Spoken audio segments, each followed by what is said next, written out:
You can listen to The Professional Left wherever you get your podcasts, on Netroots Radio, or at our website, proleftpod.com, where you can also contribute to this podcast. There's a PayPal button at our website, or you can mail us a letter and or contribution at P.O. Box 9133, Springfield, Illinois, 62791. This is the podcast for May 20th, 2025. It's not safe for work. Recorded live from the Court of Resistance, where even Bosco the cat knows what habeas corpus means, but Donald Trump's Homeland Security dress-up Barbie, Kristi Noem, does not. So, Secretary Noem, what is habeas corpus? Well, habeas corpus is a constitutional right that the president has to be able to remove people from this country. It's The Professional Left with Driftglass and Blue Gal.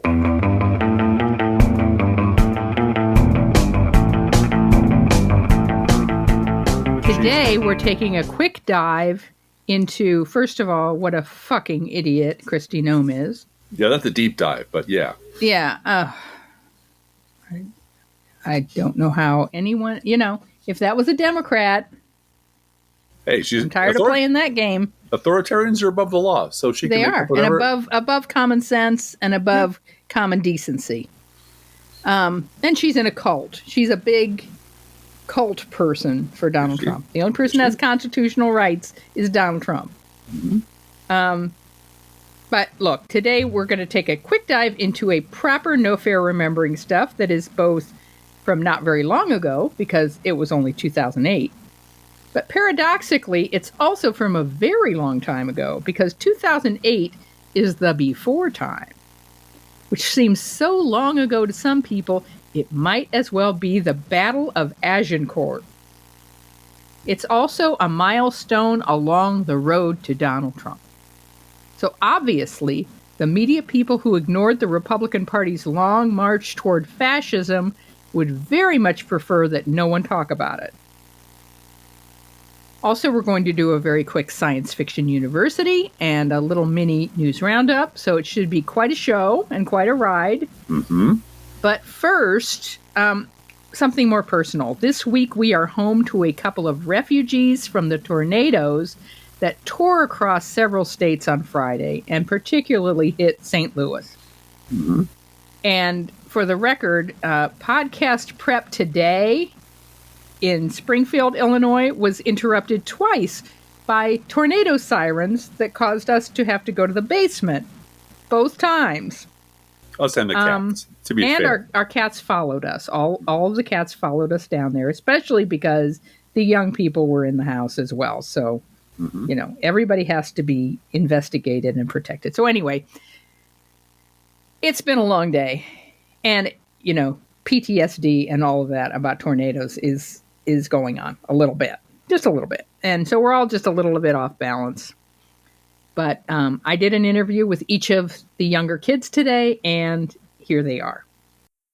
This is Blue Gal from the Professional Left podcast, and I'm here with middle child, a.k.a. Minecraft is awesome, because Minecraft is awesome. This is true. My two kids, younger kids, live in St. Louis, and middle child here just moved to St. Louis about a week and a half ago after graduation, and in less than a week, St. Louis was hit by a series of severe tornadoes. Mm-hmm. And it has affected both of my younger kids. They're without power. Youngest child's apartment building had all of the aluminum siding blown off of it. And middle child, I'm going to let you tell our audience what happened to you. I was pretty directly in the path of the tornado's trajectory, and my apartment building was fairly damaged. My windows blew out, and most of the stuff in my room blew out with them. Wow, I saw a picture of you with your poor pillow on the ground. So I'm on one side of this apartment building, and I leave the building because the power was out. There was a gas leak. They're telling us to evacuate. The fire alarms are going off, whatever, the emergency stuff. And I walk outside, and on the other side of my apartment building, my pillow was on the sidewalk. Oh, poor pillow. And it was all muddy. Oh, yeah. Oh, and my room is, full of mud, and it's destroyed. And we're still without power, gas, and water in St. Louis. Large parts of St. Louis. No. The electric is the big issue in, just north of the park. Okay. But the water, I think, is some locations. I'm unclear as to whether any of the water is currently safe to drink. But we'll see. But yeah, we don't have access to any, or we don't have running water. I think some of the pipes were damaged in the process. So it's going to be a long haul to get back up. So yeah, back to the siren issue.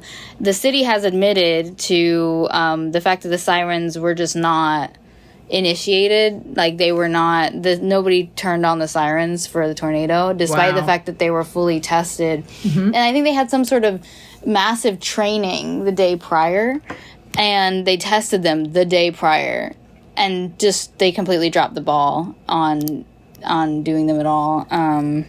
So I was outdoors actually when the tornado began, and I was kind of like in the middle of it, like in the beginning, and I didn't even hear anything like outside. Like, they just were not activated at all. That's terrible. And it was a very quick storm. I mean, it wasn't, depending on the weather site that you used, it wasn't even supposed to rain at all. That whole day. Right? That whole day, it wasn't supposed to rain, so it was a little shocking to go from it's not even supposed to rain to the sirens didn't go off, and then we're in a fully fledged, I think the EF rating was like a 3. I heard that too. Yeah. And you have a lot of damage. Yeah, to the surrounding area. Can't live in your apartment, and your car. Tell us about your car. Oh, yeah. So the car next to my car completely was destroyed by a tree falling on it, but my car was spared. The only issue that I know of with my car is the back windshield is destroyed, but because of the amount of people affected by the storms, I can't even see anyone from my insurance company about it for a couple weeks. So, just letting my car sit there. Yeah, right. Well, tarped up, waiting for a couple weeks. and when you left town to come here, was the gas leak situation resolved? So the gas leak situation on my block got resolved same day. Youngest child will talk to you guys, and their gas leak lasted a bit longer. Their apartment complex was evacuated. Oh, really? Wow. I believe they were told to leave because of the gas leak. Yeah. In their area, but our gas leak was bad in the moment, but I think they capped it relatively that's quickly. A very, very high priority. So explosions. And back to the city's lack of action. I mean, this is still reflected in efforts towards repairing areas and fixing up things. I mean, I'll credit to the linemen run this country, but the city itself has really not been seen much in efforts geared towards the worst part of town, the most marginalized part of town is the part of town that was affected the most, and the city is just not there. You won't see any city vehicles. You won't see any city officials. You see members of the community. You see organizations. You see churches running. You see people that are living there helping each other, but you do not see anyone from the government doing anything. And you dropped off some extra bungee cords, didn't you? Yeah. So, I mean, if anyone's in need of resources, if anybody is needing or wanting a place to donate or a place to go there to volunteer, the Urban League has been doing a lot of stuff. It's the Urban League, the YMCA, the St. Louis Socialist Organization is doing a lot of community organizing with other community groups. I mean, it's really lots of organizations that previously maybe didn't have a lot of crossover. There's lots of collaboration happening within different organizations in the community. Yeah. But again, not so much any help from the government. And the mayor is a new mayor, right? Yeah. Relatively new. And I did see that she was on MSNBC saying that no one from FEMA had contacted her. No, FEMA is nowhere to be seen either. Yeah. But I don't have high hopes for that. No, I don't either. But, which is a failure on the part of the administration. Yeah. Big time. When I heard that you went to the Urban League with the extra bungee cords you had and donated them, and that you were very much on top of, I guess Urban League has a rotating wish list.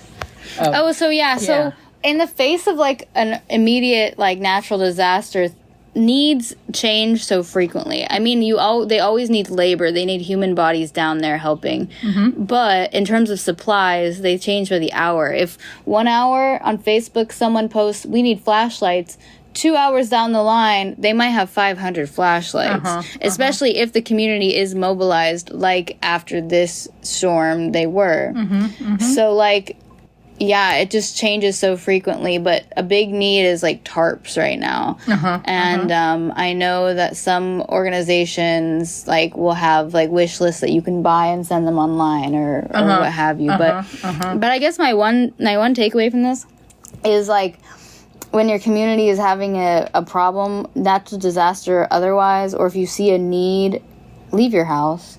Yeah. Go do something. Yeah. Throwing money at a problem only does so much, and no one's coming to save us. Know your neighbors. Know the organizations in your community. If you don't align 100% with their values, that's fine. Just do something. You sit at home, you complain online. Like, I don't know. Donating money is one thing, but I think that the value of human interaction and, like, a formation of solidarity is what's important, especially right now, because, like I said, no one's coming to save us. Meet your neighbors, do things in your community, and that's how we get through this administration. Hello, Blue Gal again here with Youngest Child, a.k.a. I Am a Quesadilla, which you may remember that video of Youngest Child doing I Am a Quesadilla. But Youngest Child is here now to talk about their experience with the St. Louis tornado on Friday. Yes. Hello. Hi. Yeah. I'm alive, guys. Yes, you're alive. I'm very glad you're alive. Yes. And where were you when the tornado hit?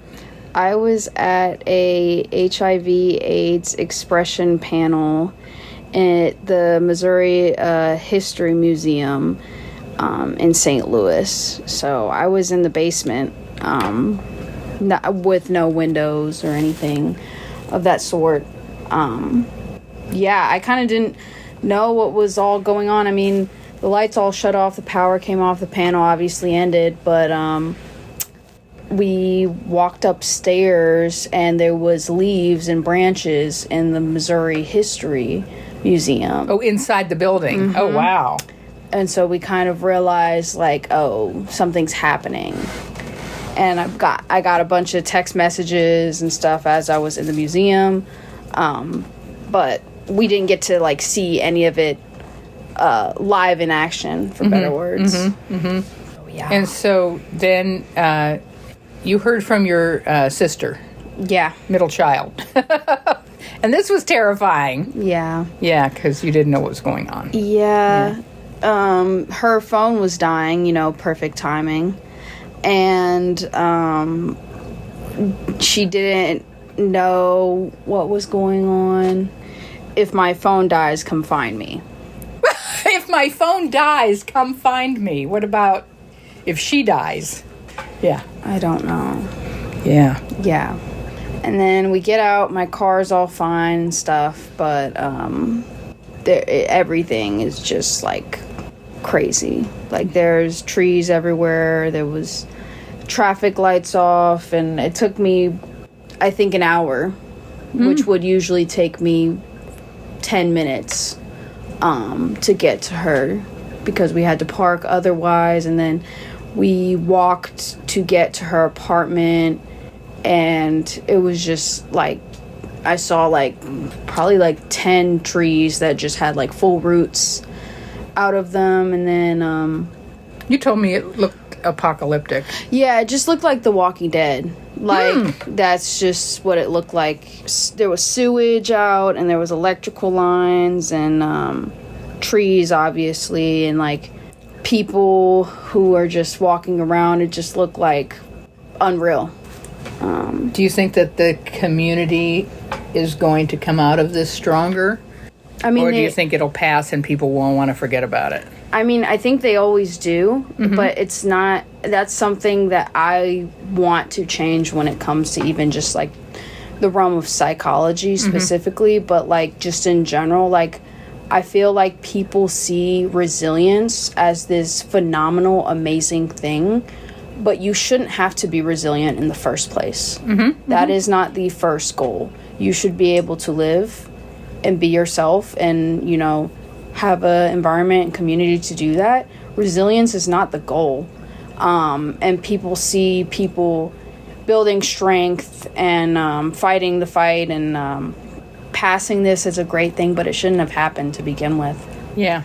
And so I think with this and with the community and with St. Louis parts specifically, we see resilience all of the time, but having to re-expose yourself to, I have to be resilient, I have to be strong, I have to be this person, I have to be above human, I have to act this way. That should never be the case. You should never have to feel like you have to go to this superhuman belief in order for your community and everybody around you to be okay.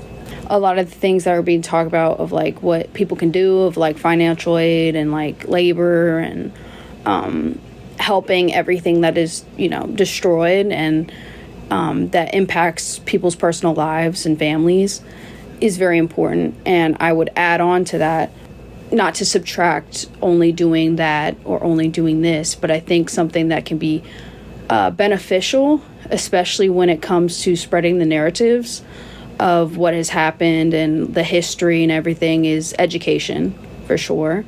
Not only just with what's happening currently, but, you know, the education of how different race is treated in St. Louis, how education and equity is in St. Louis, how alive it is in St. Louis, how socioeconomic status plays a part in St. Louis, and just one thing that is specific to St. Louis that I know, you know, people listening that are in St. Louis or in Missouri that have been, is where did you go to high school?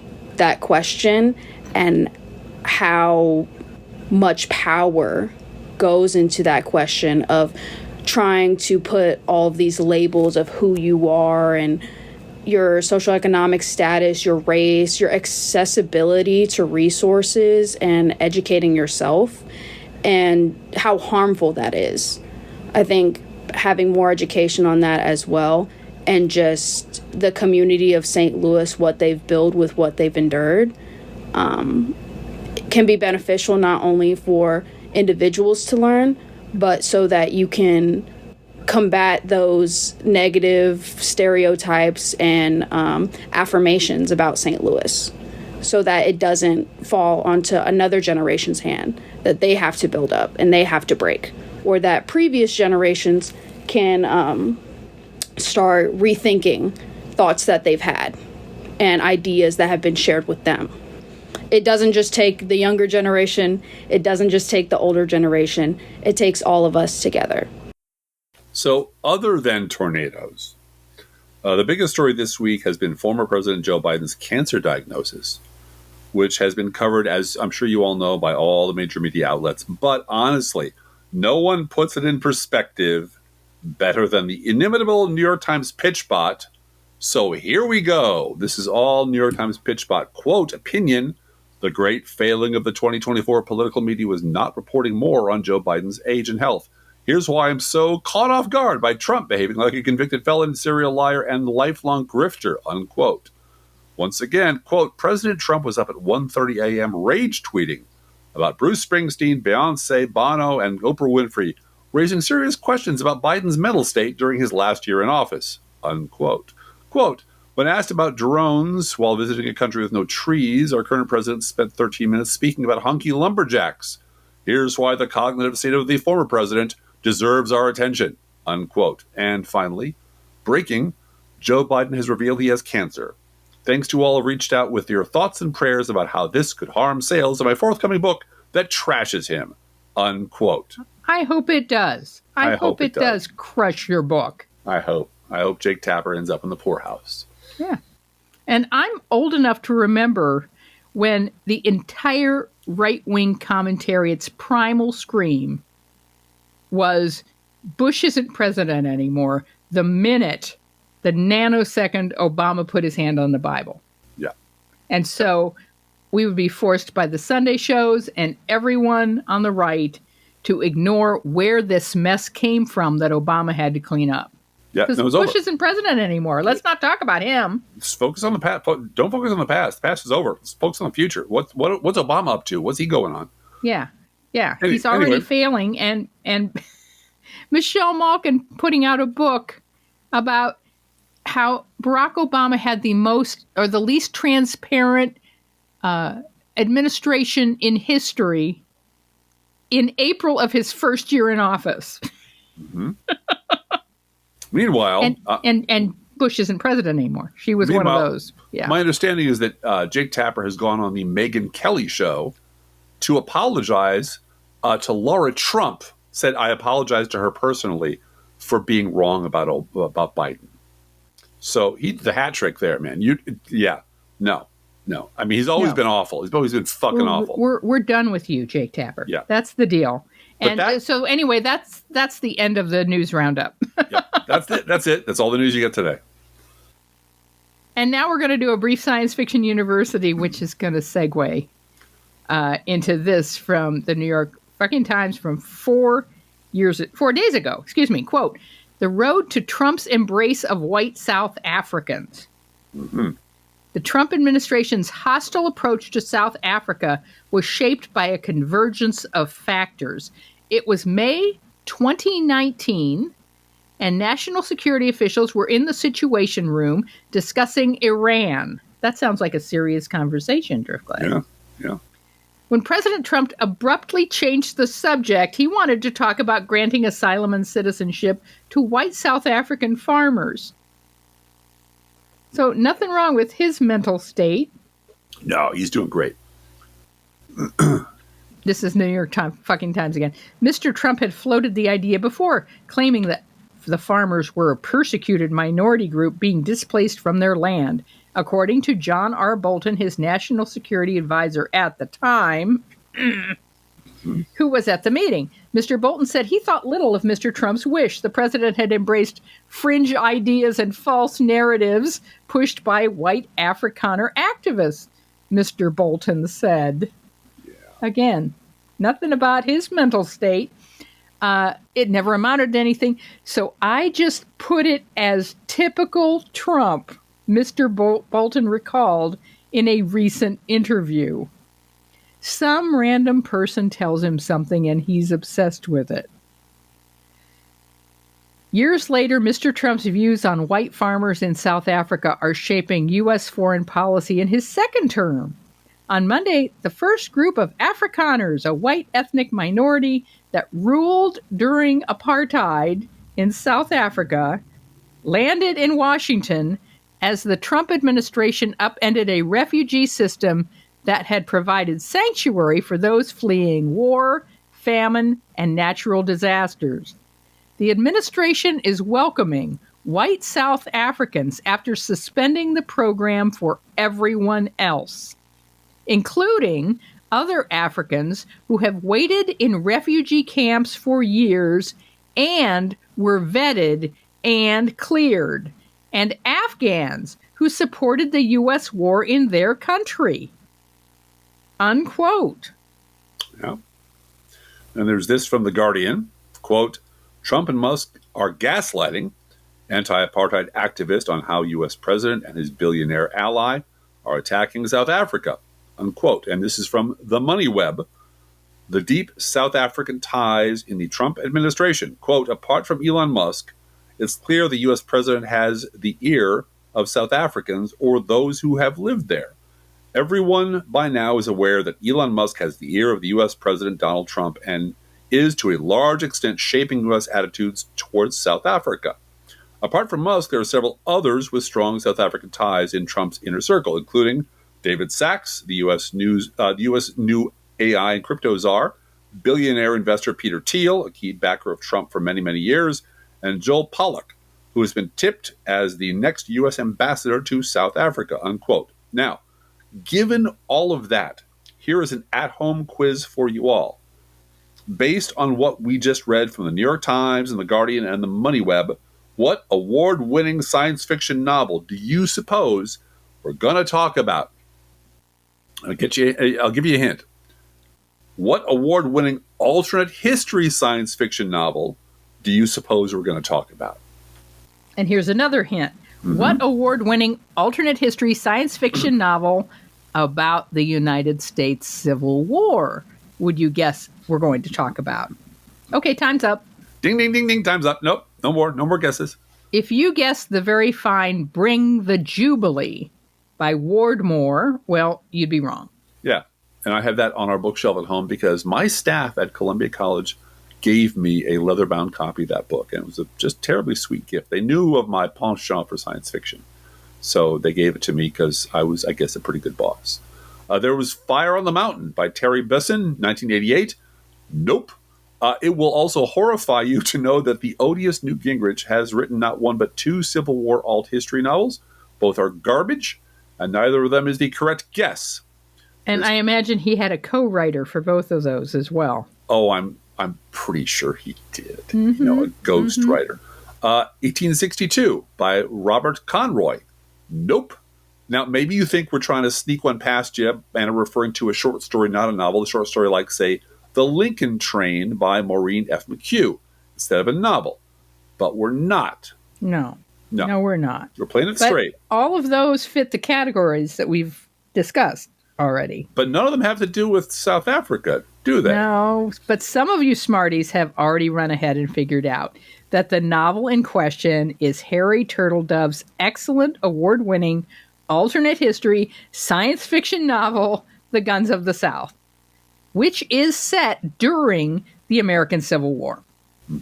The story deals with a group of time-traveling members of the Afrikaner AWB. That's a South African nationalist, white supremacist, neo-Nazi political party. In their timeline, by 2014, the South African system of apartheid had been overthrown. But these fascists have access to a time machine. So, in the hopes of preserving and spreading their depraved ideology, they don't just travel back to before apartheid ended. Nope. They travel back to the American Civil War. And they supply Robert E. Lee's Army of Northern Virginia with AK-47s and other advanced technology, medicine, and intelligence, which quickly turns the tide of the war and leads to a swift Confederate victory. Apartheid forever. That's their goal. So that novel was published in 1992.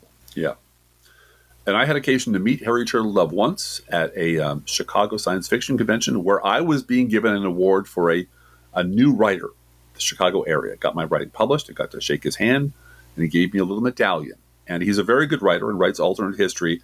But who could have guessed 33 years ago that time travel shenanigans would not be necessary for Afrikaner AWB scum to find safe harbor and political power in these United States? Yeah, it's really an underappreciated story. Yeah. And in fact, all it took was 40 years of relentless propagandizing from right-wing hate radio and 30 years from Fox News and from the rest of conservative media to sculpt the Republican base into reprogrammable meatbags who just love the idea of white Christian nationalist authoritarianism. And it doesn't matter whether it's from Russia or South Africa. No. They're open to it. They love it. They want that. Yeah. And all that was necessary after that was a few South African billionaires, like Elon Musk, willing to put up a few $1 million to buy the White House for a corrupt, degenerate felon who is 100% on board with the white supremacist agenda. Yep. And that, boys and girls, is your microdose of Science Fiction University for today. And as we say at my house, escapist literature, my ass. Yep. And it's also why, like our kids said, St. Louis, no one else is going to help us. Right. No. The federal government is not there for us. They're busy bringing white Afrikaners as refugees. Yes. And privilege, giving them privilege within the United States. Mm-hmm. And people who've lived there all their lives for decades, have family here for centuries, are screwed. Yep. All right, and now a little no fair remembering stuff. The year was 2008. The month was August. So do you remember what the hot Republican campaign topic was in early August of 2008, as it was becoming clear that they were going to lose badly in November? If you said inflation, congratulations, you're half right. Inflation was indeed on the lips of every Republican pundit. And they were about to have pretty rapid deflation as the economy collapsed in 2008. Mm-hmm. But they were harping about tire inflation, like tires on your car. Yeah. I know. If you didn't live it, I don't blame you if you don't believe it, but it's true. The McCain campaign, McCain-Palin, was even sending out little commemorative tire gauges to supporters. So what the hell was up with that? First of all, I want one of those tire gauges. You may remember that during his entire tenure, Republicans never stopped throwing all kinds of outrageous lies at Barack Obama. Mm-hmm. There was the absurd stuff like, the tan suits and the fancy mustard. Can't forget the fancy mustard. There were attacks on his patriotism over the issue of flag pins. And then there was the obviously racist stuff like Reverend Wright and the birth certificate and those imaginary death panels. Do you remember terrorist fist jabs? A fist bump, a pound, a terrorist fist jab? The gesture everyone seems to interpret differently. It was all bullshit, of course. But that didn't matter then, just as it doesn't matter now. The daily barrage of lies was the party leadership's way of letting the party base know that they shouldn't lose hope because they were never going to give Obama an inch. They would obstruct him at all costs, and this constant Fox News-driven fire hose of lies was daily proof to the base that they were never, ever going to treat the scary black man, the scary black Democrat, as legitimate. Mm-hmm. Mm-hmm. So, and that gave them hope in a hopeless age. So, given the endless torrent of Republican lies, and for obvious reasons, you might notice a few violent weather metaphors creeping into my speech today, it would be understandable if you had forgotten this particular one. And let me make a point. Let me make a point about efficiency, because my Republican opponents, they don't like to talk about efficiency. The other day I was in a town hall meeting and I'd laid out my plans for investing $15 billion a year, energy efficient cars and a new electricity grid and all this. Somebody said, well, what can I do? What can individuals do? So I told them something simple. I said, you know what? You could inflate your tires to the proper levels, and that if everybody in America inflated their tires to the proper level, we would actually probably save more oil than all the oil that we'd get from John McCain drilling right below his feet there, wherever it is that he was gonna drill.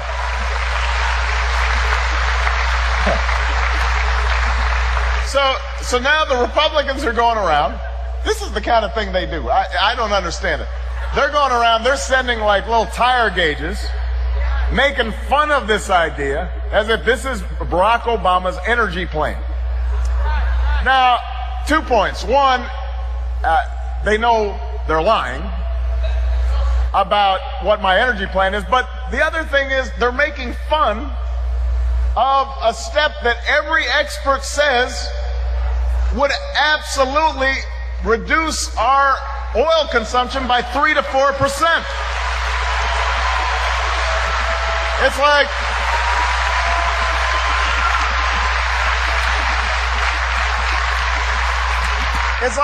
like these guys take pride in being ignorant. Yeah, talk about accidental on-purpose truth-telling. Because, look around you, people. These guys really do take pride in being ignorant.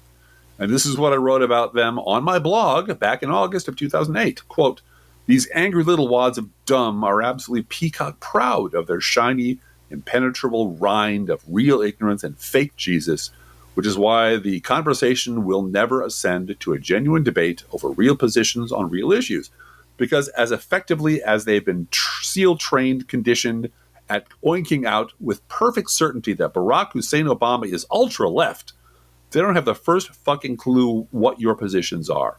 Time and again, the left fails to run these fuckers into the ground because we seem almost congenitally unable to understand that the right is not remotely interested in matters of policy or strategy or facts or causality. They are moved to action by none of this liberal crap. What gets their filthy hearts pounding and their tiny hoofs clattering is being handed someone they can despise and blame for their misery and fear. And in Barack Hussein Obama, they found someone eminently hateable for that oldest and most reliable of sins.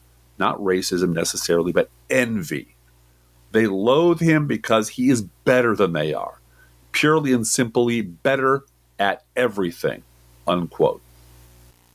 Now, I'm pretty sure we've talked about this idea of the telling detail on this podcast before. This is from the Gotham Writers Workshop. Quote, what is telling detail?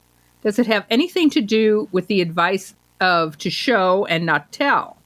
Chekhov described a story as, quote, the casual telling of a nuclear experience in an ordinary life, rendered with immediate and telling detail, unquote.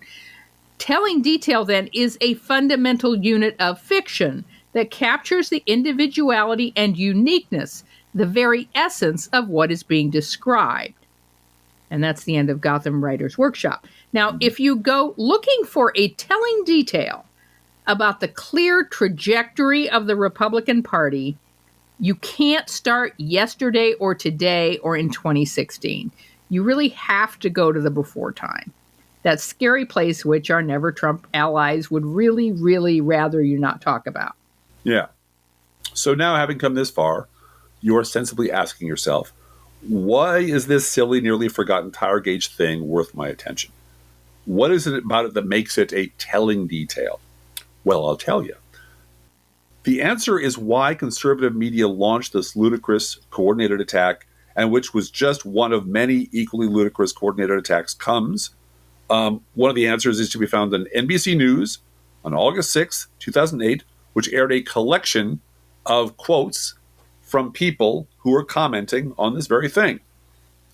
This is Dan Abrams. Quote, tonight, the right-wing media and the McCain campaign continued to attack Obama over tire gauges. Yes, it has come to this. Obama's sensible suggestion that people properly inflate their tires to help save gas has been overinflated and somehow become a rallying cry for derision from the far right in particular, unquote.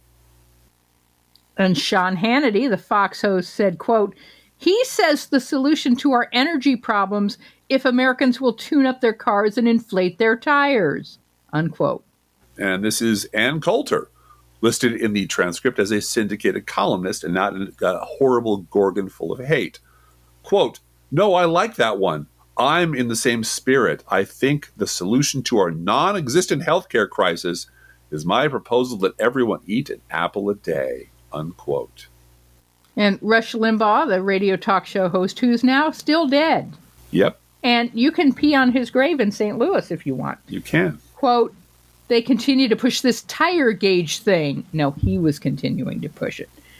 It's an energy plan. They claim to have found proof somewhere that overinflating your tires, if we all did it, would save something like 50,000 gallons or barrels a day or some such thing. It's just absurd, unquote. So, why did they do this? Well, take a wild guess. This is from the same August 6, 2008 NBC transcript. Jonathan Alter. If they're looking for an excuse, AB, he's referring to AB Stoddard. I mean, if you don't want to vote for him and you need some excuse other than, he's black, you can maybe say, well, he's a vacuous celebrity, even though he's not vacuous, unquote. And A.B. Stoddard replies, but I do think it works. And I also agree at the same time that, Barack Obama, he created the image in Berlin. He created a speech so that he could be photographed among hundreds of thousands of people in a swarm. And there are people looking to resist Barack Obama and looking for a reason besides he's black. And they found it, unquote. This is why we are now drowning in an ocean of Republican lies. It is clearly a sign, just like with McCain-Palin looking at internal polls and realizing they're losing, they have to do this. Mm-hmm. Trump's in trouble. Yeah. And they are not talking to us. They are talking to their base over and over and over again. They are not being spewed out a mile a minute by the Trump regime and their henchmen in state-run Republican media to convince anyone outside the cult of anything. They are there to provide a continuous stream of excuses, which the base needs to continue to cling to the dear leader and his cult in the midst of all his failures. Mm-hmm. The reprogrammable meatbags who were willing to pretend that W. Bush never said what he said or did what he did. When the president had an opportunity to capture or kill Osama bin Laden, he took his focus off of him, outsourced the job to Afghan warlords, and Osama bin Laden escaped. 6 months after he said Osama bin Laden must be caught dead or alive, this president was asked, where's Osama bin Laden? He said, I don't know. I don't really think about him very much. I'm not that concerned. We need a president who stays deadly focused on the real war on terror. Mr. President. Gosh, I don't think I ever said I'm not worried about Osama bin Laden. It's kind of one of those exaggerations. So I don't know where he is. Nor, I just don't spend that much time on him. I repeat what I said. I truly am not that concerned about him. They are, by and large, the same reprogrammable meatbags who are now revising their realities every hour on the hour to pretend that Trump never said what he said or did what he did. So and may I insert there, Driftglass? Absolutely. The mainstream media not transcribing what Trump says. Right. And editing the transcript to make him sound sane. Yeah, it's disgusting. It really is disgusting. This is what he meant to say. This is, or just a lot of ellipses in there. Mm-hmm. Skip a whole lot of crazy shit. And Fox News now just editing and deleting everything that he says and making it, 2 minutes. Interviews with him are 2 minutes long. Even as he's suing, CBS? CBS, for $20 billion. Yeah. Because they moved a couple of sentences around that Kamala Harris said during an interview without changing the meaning I haven't watched John Oliver in several months. Mm-hmm. And you suggested that this Sunday it was well worth watching. Yeah. And it was. Yeah. About CBS and just, and then I hear Sherry Redstone's always been a big Trumper. Yeah. So it's not just CBS caving because they want the merger. It's that they're conservatives in charge of the network who love, tax cuts. So, and know that these mergers are going to continue to be allowed under a Republican president. Right. They did the calculation that if the Democrat gets into office, I'll be able to do whatever I'll be able to do what I want. They won't punish me. But if a Republican gets into office, they might destroy me. So if a Democrat gets into office, someone might listen to Elizabeth Warren about monopolies. Right. So it's just makes good sense to appease It makes Republicans. Total good sense to support a Republican no matter how crazy he is. Even if he's going to blackmail us, we'll cave to that. Because that's predictable. And we know we can control it by giving how much money. It's just like Hitler. Now, if Democrats win, we'll be fine. It doesn't matter. If Republicans win, you got to be on their good side because they will come stomping after you. So, when I hear Trump lying about, literally everything, but I also hear W lying about Osama bin Laden. Mm-hmm. And when I hear Trump saying they're eating the dogs, they're eating the cats, and 1,000 other slanders, I also hear Ann Coulter saying, I'm in the same spirit. I think the solution to our non-existent healthcare crisis is my proposal that everyone eat an apple a day. And I hear terrorist fist jab. And I hear death panels. And 1,000 other slanders. I hear Solyndra. I hear Vince Solyndra, Foster, Benghazi. the Mina airport. All of this. All of it. This is what their heads are stuffed full of this shit. because while the lyrics are different now, the song is the same. In fact, the only thing that has really changed is the fact that Republican elites have lost control of the doomsday machine that they themselves built. Yep. And now the Trump White House has stuffed the White House briefing room with right-wing influencers. With Jeff Gannon. Who now want to talk to the president's press secretary about the Clinton death list. Yeah. Yeah. And when Vince Foster, that we have to get to the bottom of Vince Foster. And when will Trump's exercise DVD drop? Because he's so handsome and he's such in good shape. Oh my God, he's so hot. No, as I told someone when I referred them to our very own podcast, once again, Jeff Gannon walked so the White House press corps could run. Right. You know, Jeff Gannon was a joke. Jeff Gannon was an embarrassment. He was an embarrassment. He was something to be ashamed of. Now they're all fucking Jeff Gannon. They're all Jeff Gannon now. I hope that everyone has a safe week. Stay out of the bad weather. Yeah, tornado-free. Have a tornado-free week. Have a tornado-free week. We'll see you on Thursday. And feel free to write to both of us at proleftpodcast@gmail.com. We love hearing from you. Be aware that if you write to us at any of our addresses, we reserve the right to read your email. Or U.S. Postal Service, go Postal Unions. Letter on the air unless you say otherwise. Please share our show on social media. And if you love this podcast, please get someone else to listen to. And thank you for doing that. Hey, Driftglass, how are the Internet Kitties doing this week? You know, Blue Gal, the Internet Kitties like it down in the basement. Let's think about living. Think about living. Let's think about loving. Think about loving. Let's think about the hooping and the hopping and the bopping and the lovey-dovey. Let's forget about the wine and the crying, the shooting and the dying, and the fellow with a switchblade knife. Let's think about living. Let's think about life. The Professional Left podcast is recorded under a Creative Commons license. Copyright 2024-25, GGBG Productions.